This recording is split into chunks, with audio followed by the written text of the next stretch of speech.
enemy wants you to be suppressed. He wants you to be so overwhelmed by the size of your problem that you feel suffocated. He wants you to be depressed.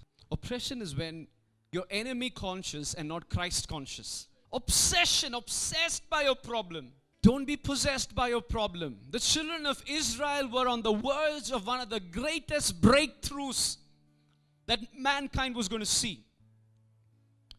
The Red Sea was going to divide. Just one step and the Red Sea was going to divide. They went into regression. Why? Because the enemy was chasing after them. They said, why did you bring us here? They went into depression. It was better if we had died. They're depressed. They want to die. They're all suicidal. They got obsessed with the enemy who was coming from behind. They got possessed with the fact that the enemy was coming from behind. And they stopped themselves from stepping into the Red Sea. But on Mount Zion, there will be those who escape, and it will be holy. And the house of Jacob will possess their possessions. Before you possess what God's got in store for you, there are some mindsets that need to be broken so that you can embrace your possession. Your mindset is the bridge between you and your possession. So I have come down to deliver them from the power of the Egyptians and to bring them up from that land to a good and spacious land, to a land flowing with milk and honey, to the place of the Canaanite and the Hittite and the Amorite and the Perizzite and the Hivite and the Jebusite. He leads you into impossible situations so that you believe Him and not you. Am I speaking to you? And when He takes you into such situations, you know what you should tell Him? God, not me, you. That's why Paul says, it's no longer I who live. Every time you are faced with an impossible situation, it's not for you to get suppressed or obsessed or possessed by the problem and tell the neighbor, you know what happened to me. Don't get obsessed. If He's put you there, He's given you the resources to thrive and succeed there. He will not give you what you cannot handle. He will not put you in a position that you cannot bear, because His yoke is easy. Are you facing impossible situations? Do not regress. Don't run away. No, brother, it is the will of God that this business goes like this only. It's okay, brother, leave it. No. Face it. Not in the physical, by the power of prayer. By the power of your confession. Face it.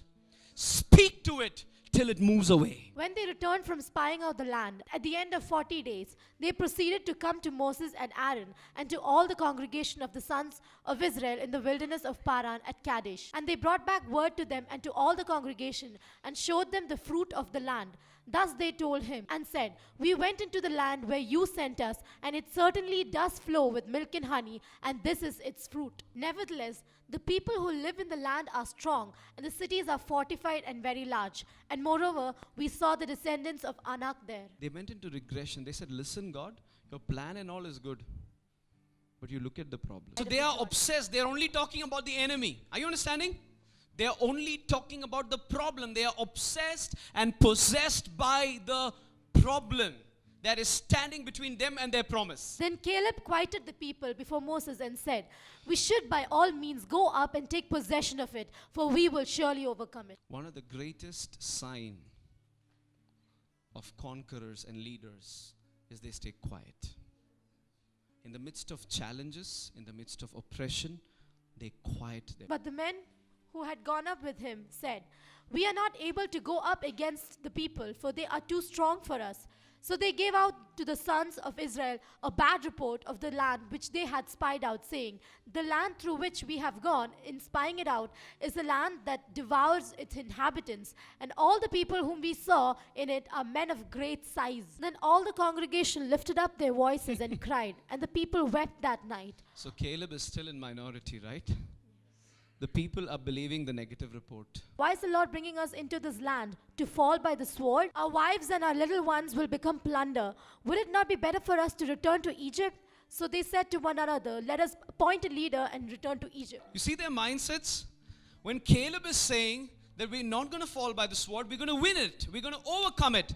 You know what the majority says? We're going to die. we're going to lose. But my servant Caleb, because he has had a different spirit and has followed me fully, I will bring into the land which he entered, and his descendants shall take possession of it. That's it. The difference between the majority and Caleb was that he had a different spirit in him, because his thought process was from the perspective of God. He wasn't looking at the situation from the perspective of man. He looked at it from the perspective of God.